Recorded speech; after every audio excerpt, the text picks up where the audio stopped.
Olá, crianças! Hoje nós iremos falar sobre cultura material e imaterial. Cultura material são aquelas concretas, físicas, aquilo que o ser humano produz artificialmente. Algo visível, algo que você pega, que você toca. Por exemplo, relógio, cocar indígena, uma estátua, por exemplo, de santo católico, são patrimônios, né? Patrimônios materiais. E no Brasil existem muitos patrimônios materiais, nós vamos ver. E além da cultura material, temos a cultura imaterial, que são inúmeras, né? O que é isso? É aquela que está nos valores, na tradição, nos costumes, né? Inclusive, tem um instituto, eu vou dar um exemplo para vocês, o IPAM, né? Que é o Instituto do Patrimônio Histórico e Artístico Nacional. Ele falou assim, eles chegaram à conclusão de que o queijo Minas é um patrimônio imaterial. Mas, a gente pega o queijo. Não, não é o queijo, é todo o processo, como se faz. Esse movimento do ato de fazer o queijo Minas ficou cultural. É deles, eles têm essa cultura para fazer esse tipo de queijo. Então, ele acabou se tornando um patrimônio imaterial.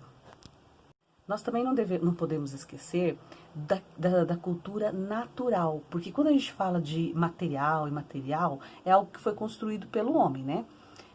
Que é feito pelo homem, mas existem também o patrimônio cultural natural.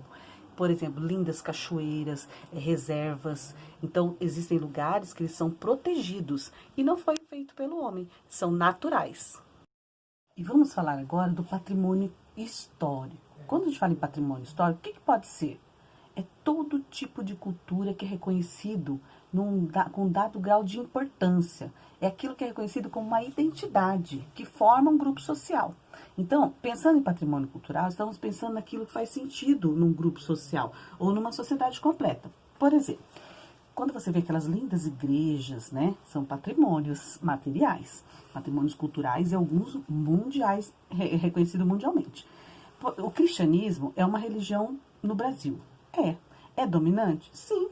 Cerca de 90% da população é cristã.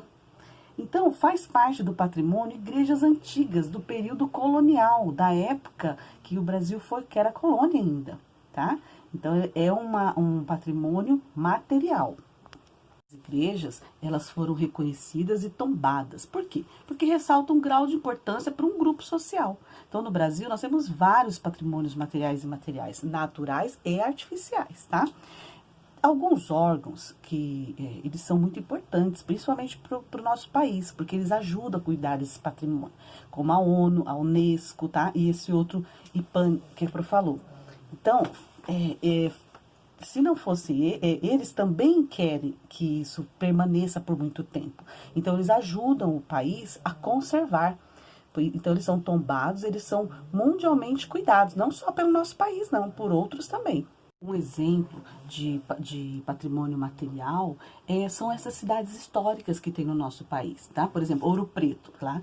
É um patrimônio que é reconhecido pela ONU, então não é apenas o Brasil que protege. E o que acontece? Não tem toda a arquitetura que é colonial, daquela época, nenhuma pessoa pode fazer modificações sem autorização, tá? Por isso é considerado um patrimônio. E um exemplo de cultura imaterial, de patrimônio imaterial, por exemplo, nós temos o frevo, inclusive estudamos no carnaval sobre isso, né?